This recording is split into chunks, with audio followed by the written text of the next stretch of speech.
Good morning. Good morning. And we wish you both a happy Mother's Day. Thank you.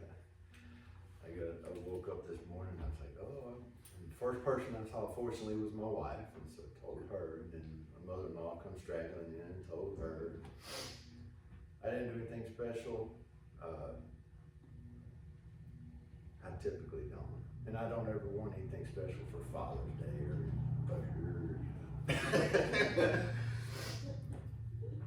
my wife asked me what I want for Father's Day or my birthday or Christmas. I said, just get the family together, whatever you got to do.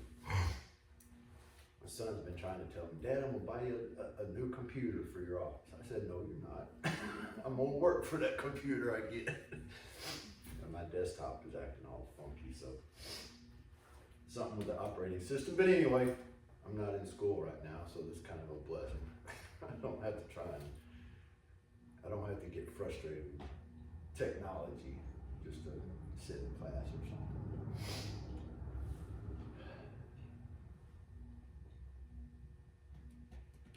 For quite some time, there has been an issue that's been heavy on my heart and always at the front of my mind. And that issue is what's happening with the church? Why is it that we've got these longtime members and all of a sudden they just start fading away? Not by death or anything, but either they start attending but they start attending a denomination, or they may even go so far as to say, well, I have a personal relationship with Jesus, so I don't need the church. I want to dig into that this morning, especially the I don't need the church thing. Because in the 10 years that I've been in ministry, I've heard that a lot from people. I've seen written material addressing that issue, and I kind of researched, did my own study a little bit from scripture during this 10 years, but this week it really hit me that the church collectively needs more preaching and teaching on the matter. I know we hear, Hebrews 10:25 all the time. And we're going to get to that. We're going to break that text of scripture down some this morning as much as we can. But I want to start with 1 Corinthians chapter 12. And I'm just going to read through 1 Corinthians 12, and then we'll go over and start exegeting. It's an educated word there. Took a lot of, where did I say, 1 Corinthians 12. We'll start breaking down the text in Hebrews. 1 Corinthians 12, and let's begin in verse 12.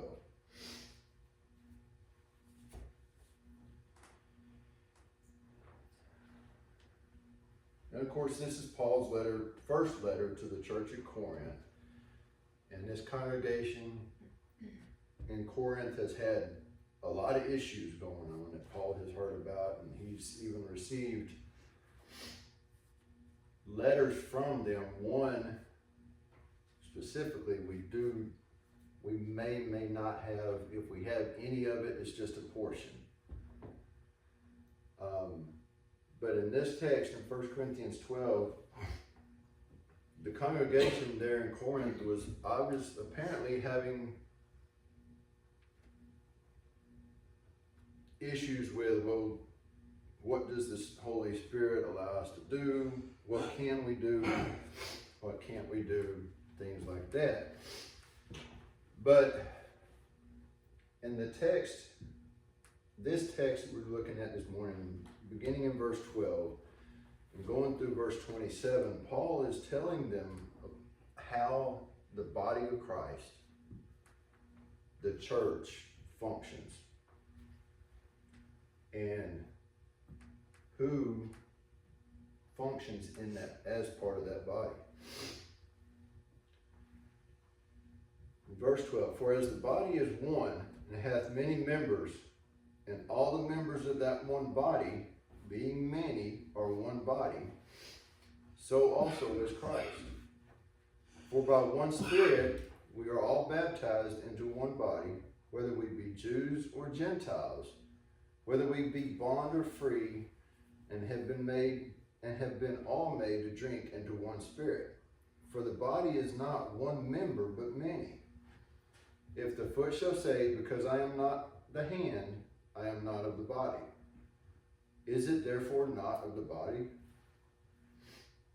And if the ear shall say, because I am not the eye, I am not of the body, is it therefore not of the body? If the whole body were an eye, where were the hearing? And if the whole were hearing, where were the smelling? But now God hath set the members, every one of them, in the body, as it hath pleased him. And if they were all one member, where were the body? But now they are many members, yet but one body. And the eye cannot say unto the hand, I have no need of thee, nor again the head to the feet, I have no need of you. Nay, much more those members of the body which seem to be more feeble are necessary, and those members of the body which we think to be less honorable, upon these we bestow more abundant honor. And our uncomely parts have more abundant comeliness. For our comely parts have no need, but God hath tempered the body together, having given more abundant honor to that part which lacked, that there should be no schism in the body, but that the members should have the same care one for another. And whether one member suffer, all the members suffer with it. Or one member be honored, all the members rejoice with it. Now ye are the body of Christ, and members in particular.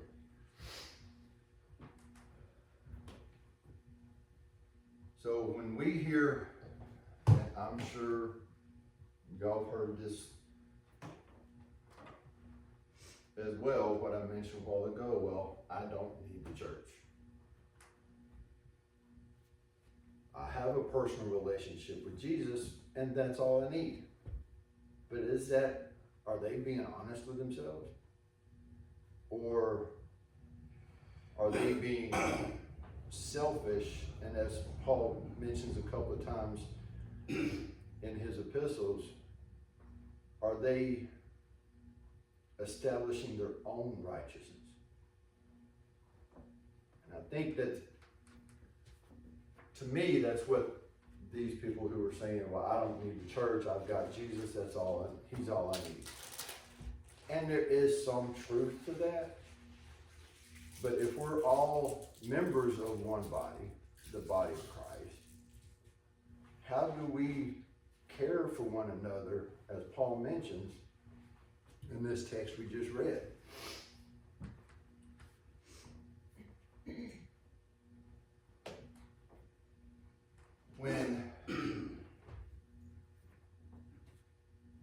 What was the greatest commandment that Jesus was asked one time? What is the greatest commandment? What was his final answer? Love God, love your neighbor. Love God, love your neighbor. So since we are to love our neighbor, and he even goes in the parable, goes into who his neighbor is. But since we are to love our neighbor, we should, whoever that may be, we should especially love those within the body of Christ, because we are one with them, just as we are with Christ. But how can we do that for those who separate themselves from the body? because they don't feel it's necessary. Oh, it's just some little thing that we think we have to do. It's not just some little thing. I had a member where I was preaching before. There was a period of time when I was just retired, still going through some of the things that I had to deal with because of combat. And there were times that I was either late to service, which isn't good for a preacher, but that was years ago now, or even when I wasn't preaching, I wouldn't be there. And this brother came up to me one day when I was there, and he asked me, he said, "What's going on? You were here, week in, week out, every time we met, and here lately you hadn't been." Couldn't really give him a legitimate answer, but one thing he did tell me, he said, "Rodney, when you're not here, the body's not complete." I'm like, I'm just one person. See, and that's what Paul is talking about in 1 Corinthians 12. Even if it's just one member, one part of the body.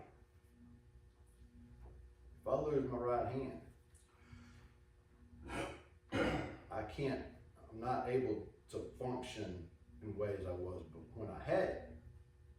But there are still things that I, even as one person, am able to do for the church, the body of Christ, that maybe someone else couldn't. Well, as small as we are, that hits home. I know. I mean, when there's 8 to 6 or 7 of us and 2 or 3 don't come, well, it's tough, and it's all over. It's all over the church. Within the last, within the last year and a half, I've been at visited congregations where they had 30-something people, where just 5 years ago they had over 300, and and they're still not. It's been 5 years since COVID hit. 300 people. Some congregations, one there in Killeen was over 400. And they're barely getting back up to 90. And I'm like, and I get it. People pass away. People move on. Your young kids move out, go get jobs in other cities where they can make a living, support their families, whatnot. But what about those that are still right there in Killeen? Killeen's 158,000 people, and yeah, there's congregations, churches everywhere. But it's like we don't work to try and bring those back that haven't been in a long time. Sometimes we don't even know if they're still attending worship at all with other members of the body. And this is what the author of the book of Hebrews is writing about to the Jewish or the Hebrew Christians in Hebrews chapter 10.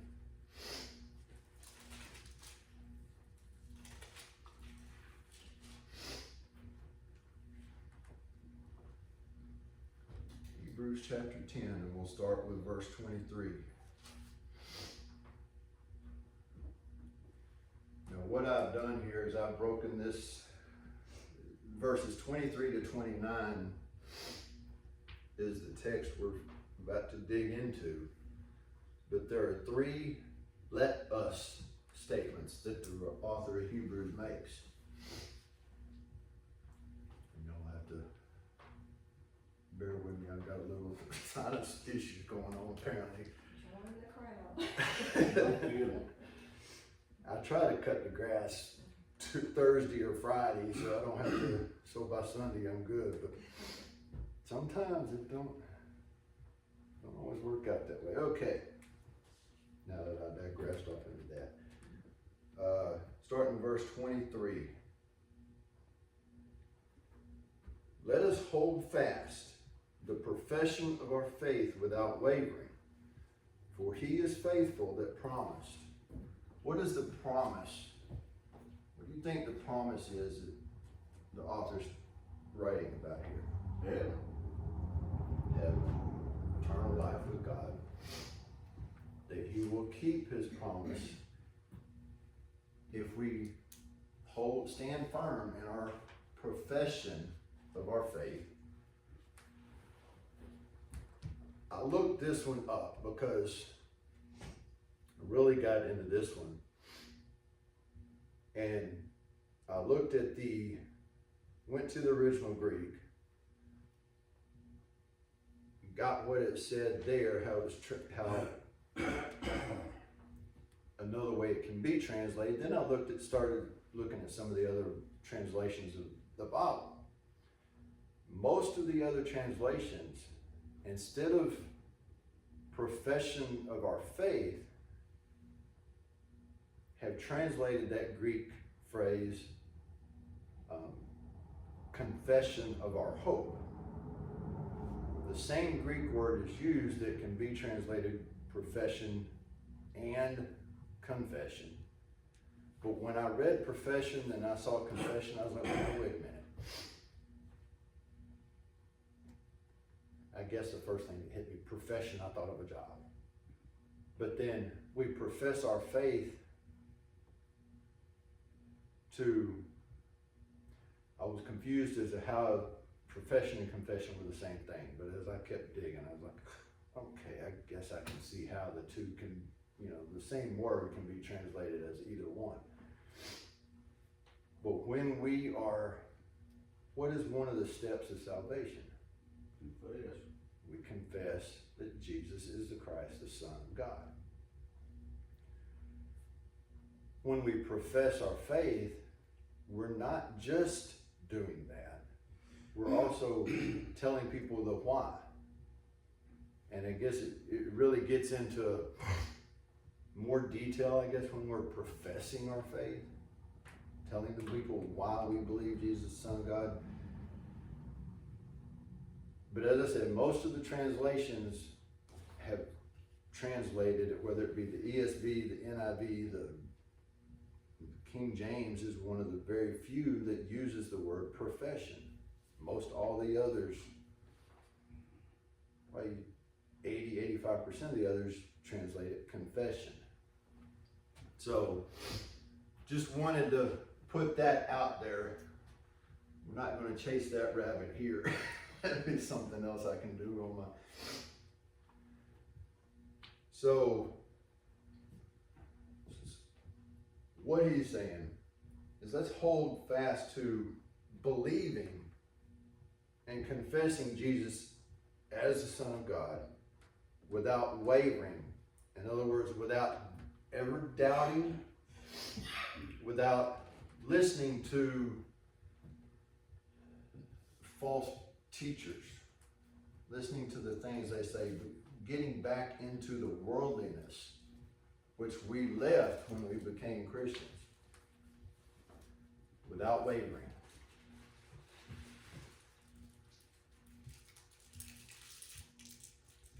And then in verse 24 is the second let us. There's actually one before, well, there's one in verse 22, but this is the second let us command in the text we're looking at this morning. And let us consider, let us think about one another to provoke or to encourage each other unto love and to good works. So as we go through our day,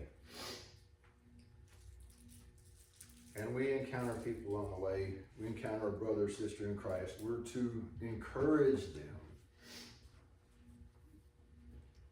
to continue loving one another and doing good works, which is how we show our love for others. Just had a thought pop in my head and it went away.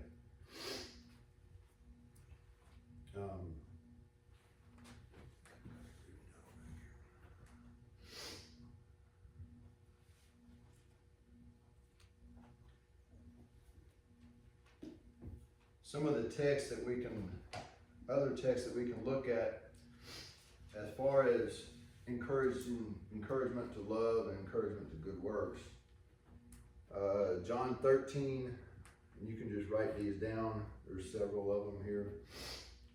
John 13, 34 and 35, which is where Christ speaks about the greatest commandment.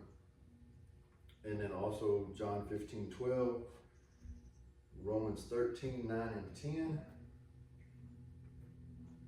That's encouragement to love. And then encouragement to good works. Matthew 5, 16, 1 Timothy 6, 18, and Titus 2, 7.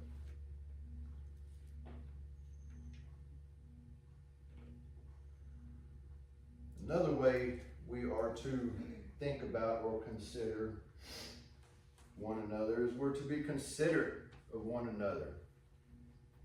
We're to show concern for one another. We are to meet one another's needs, especially those within the body of the household of God. And then we're not just limited there. You know, I think I've been here before, and one lady came in needing some financial help. Do we know that she was a member of the body? No. But falls under this. And then, of course, again, the household of God. Especially the household of God. Strengthen one another's weaknesses. There may be an area in my faith where I'm weaker than Steve. And he can help me with that, and vice versa. We help one another through trials and temptations. We get tried and tempted all the time, don't we? Various things. Some things are greater temptations than others. But temptation is a temptation, trial is a trial. And we're to consider one another, not just in word, not just, and I tried to find, a verse popped in my head last night, I could not find it for the life of me. It's where Jesus is speaking and he says that if somebody comes to you and they're cold and they're hungry, you say, well, may God bless you. And you don't do anything for them. Your intent may be good by saying, may God bless you. But are you really helping? Are you giving them some clothing to stay warm with? Are you giving them food to fill their belly? It's not just our words, but we have to act as well. And every time when I was studying this, I kept seeing the action. And we're to encourage each other to good works. It kept popping in my head, well, our salvation is not works-based. Well, no, it's not. But it requires us to do some work. We can't just, we don't just say, well, I was baptized, I'm a Christian, I don't have to do anything. Yeah, we do, because how is God going to judge us? Works. By our works, by our deeds, what we do for others, and how we help to build the kingdom. And not, you know, and Paul goes into it later on in this, in the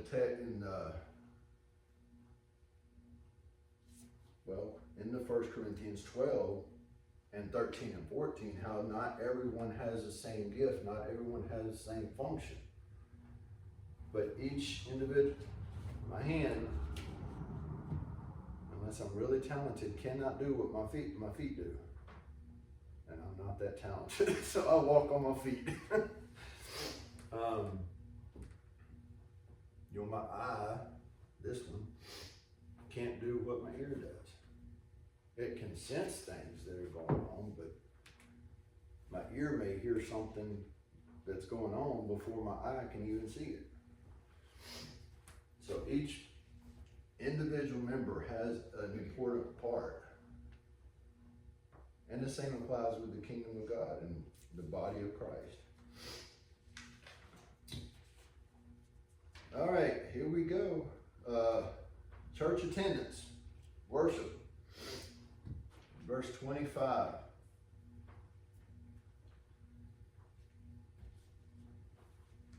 And this verse does not have the let us in it, but you can imply it. It can be implied in there.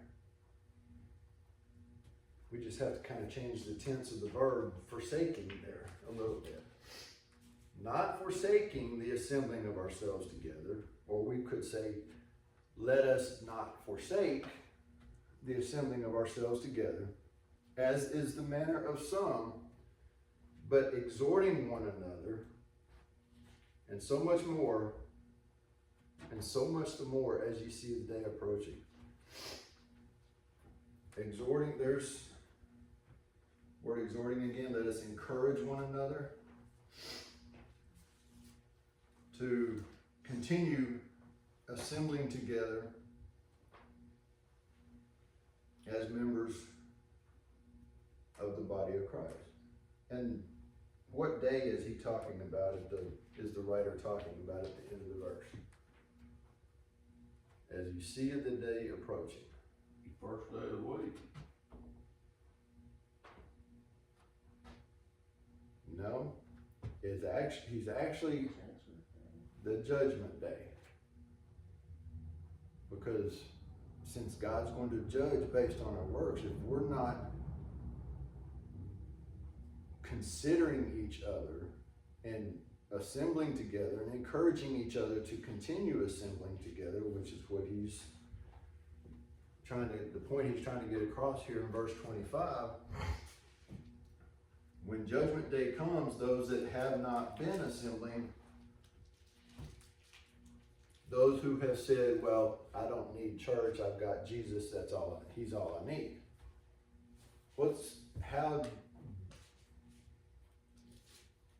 What type of judgment is God going to make on those who don't need the church? And I'm not asking you to be the judge, just but we can see elsewhere in Scripture how he's going to judge those who fall away. Let's jump over real quick to Hebrews chapter 6. I stumbled across this one some years back, and it just really opened my eyes to a lot of things going on with people falling away. And Hebrews chapter 6, beginning in verse 4. Now, prayer can work. We know prayer works. But when we've tried to get someone to come back to the assembling of the saints on the first day of the week, in the middle of the week, and they still don't want to come back, I think that's one of the issues addressed right here in Hebrews chapter 6, beginning in verse 4. For it is impossible for those who were once enlightened and have tasted of the heavenly gift and were made partakers of the Holy Ghost and have tasted the good word of God and the powers of the world to come, if they shall fall away, to renew them again unto repentance, seeing they crucify to themselves the Son of God afresh and put him to open shame. And we'll see this again when we get further down in the Hebrews 10 text. There comes a point, no matter how hard we work at bringing somebody back into the fold, that there's just nothing else that we can do except to pray. Who is it on them? Who can still bring them back at that point? God. I'm gonna throw myself out here. I've got Wendy and I have 3 daughters.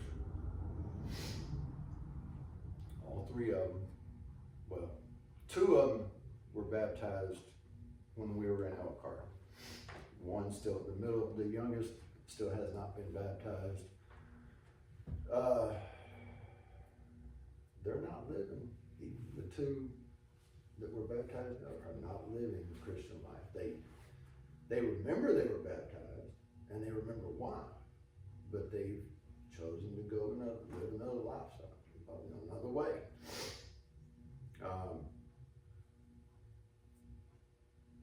Wendy and I have tried to bring them back, but they just, oldest one's 27, and then the middle one is, what is she now? She was born in 02, they make her what? She'll be 23 next month. Yeah. We've tried. We've talked to them. Their life is not going the way they wanted it, but they don't see it that way. Think, well, I'm free. I'm 23 and 27 years old. I live however I want to live. So, and I have to remind me of this all the time. All we can do now is pray for them. God will do the rest. Hopefully, he'll do the rest. Bring them back.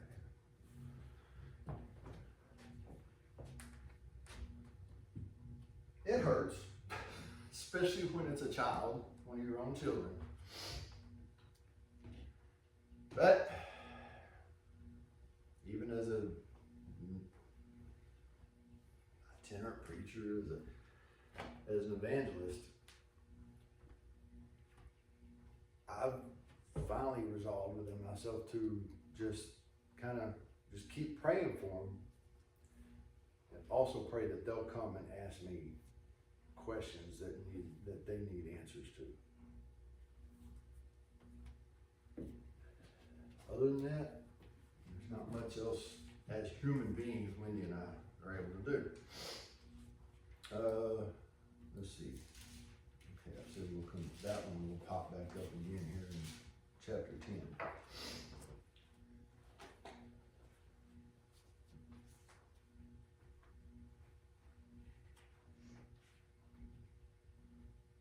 Now, beginning in verse 26, the Hebrew writer gets into what's given the little title here, punishment for willful sin. When you hear someone say, I don't need the church, I have a personal relationship with Jesus, they are making the decision not to attend. It's not important to attend worship services. Well, what are they saying about, when they say those things, what are they saying about the blood of Jesus? What is his worth to them at that point?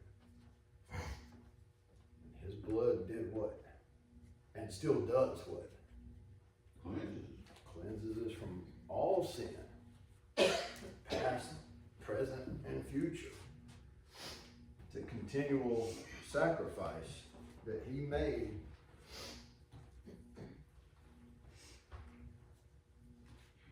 for each and every one of us.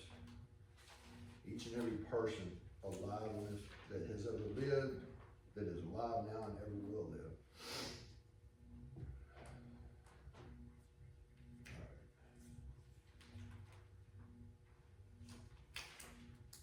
So what does the Hebrew writer say is going to be the punishment for willful sin? Verse 26, for if we sin willfully, after that we have received the knowledge of the truth, in other words, after we have been made aware of what the truth is, and we know, according to John 17:17, that God's word is true.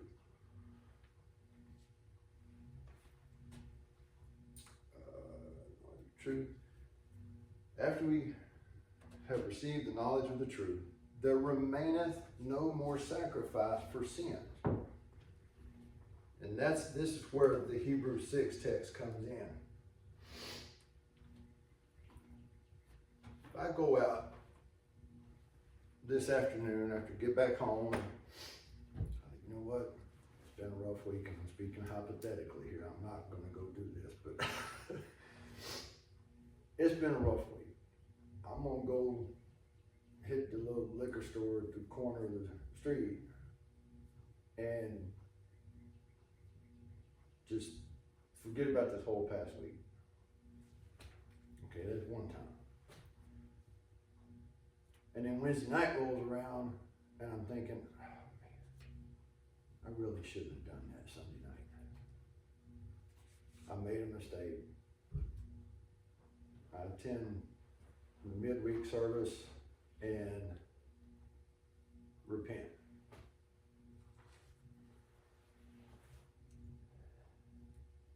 Then that Friday night I go do it again.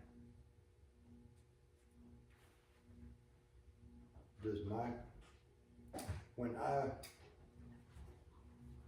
commit a sin and I go confess that sin, repent for it, and then turn around and just keep doing go through the same process over and over. Eventually, what's my repentance going to mean to God? Not a lot. Not a lot. When I keep doing those things, But it also says that it forgives 70 times 7. 70 times 7. But, okay, finally I get to the point where I feel like, or I get it in my head that I keep doing this, committing the same sin, and not that just having one drink, because I'm talking about I get snookered every time, the drunkenness. I keep doing it, I keep repenting, and I keep doing it. Finally, I'm like, you know what? Let's forget it. My desire's not going to go away, so I'm just going to keep doing this over here and forget about asking for, repenting and asking for forgiveness. Seems the easier thing to do. Well, that's where Hebrews 6, 4 through 6 comes in. I've had the knowledge, and Hebrews 10. I had received the knowledge of the truth, but I chose not to follow it. And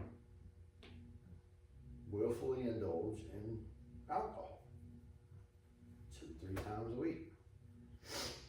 So I took the easy way out. Well, I'm just going to stop going to church because I'm sinning and I can't seem to get forgiveness for it. Well, Guess what? who knows? I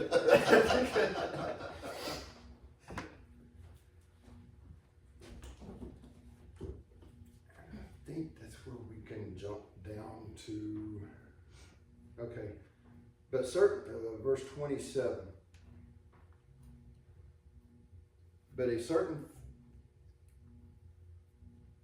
okay, there remains no more sacrifice for sins, but this is what that person who sins willfully begins to do. But a certain fearful looking for of judgment and fiery indignation, which shall devour the adversaries. That's what's coming to those that continue to sin willfully. And he goes on and says, he that despised Moses' law died without mercy under or on account of 2 or 3 witnesses. How much sore punishment, suppose ye, shall he be thought worthy, who hath trodden under the foot the Son of God, and hath counted the blood of the covenant, wherewith he was sanctified, an unholy thing, and hath done despite unto the grace, Spirit of grace. So when we continue to willfully sin, and we don't repent, we keep showing up for church, what are we in essence doing? We're stomping on Christ, dishonoring his blood, and insulting the Holy Spirit. I'm pretty sure y'all are thinking, I don't want to be held accountable for those things. But I will, unless I repent, sincerely repent, and stop doing those. Stop going out on Sunday nights and Friday nights, getting all that alcohol and just drinking it all. Coming to church. If I do all those things and I come in here, or whatever congregation I go to, and I don't repent, I'm doing those 3 things verse 29 tells us that we're doing. Stomping on Jesus, dishonoring the blood that he shed for our lives, for our eternal salvation, and insulting the Holy Spirit, who Jesus has given us to help guide us.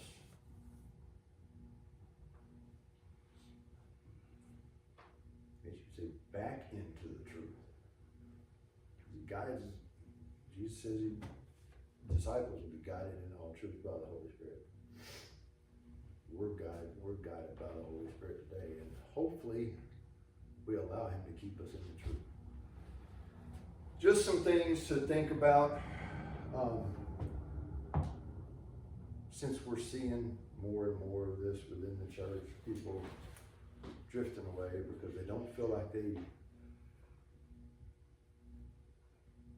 need the church. The church is they're just people. Yeah, they're just people. Simple people like you and me and the next person to you. Not literally in here, but but yes, literally too. But you know, my mother-in-law's always calling people idiots. I'm like, Mom, that person's just like you. Not that you're an idiot, Mom. I wouldn't call my mother-in-law an idiot, but not to her face. Not to her face. Or to my wife, I wouldn't do it. No, but you know, I try to impress upon her. I said, that person may have been an idiot to you, and may not have talked nicely to you, Mom, but you know, we're all created in God's image. So, just things to think on this week, and I'll stop right there. I haven't neglected to, I think the last time I was here, I said I was going to continue the marriage, divorce, remarriage thing. I wasn't able to get that paper fully developed, but I did get something turned in. Well, I believe you said it, but I don't remember. But You could have told me anything, I'd have bought it. so when I get it fully developed, I'll come back with it. I'm not leaving it alone because I owe some people that paper too.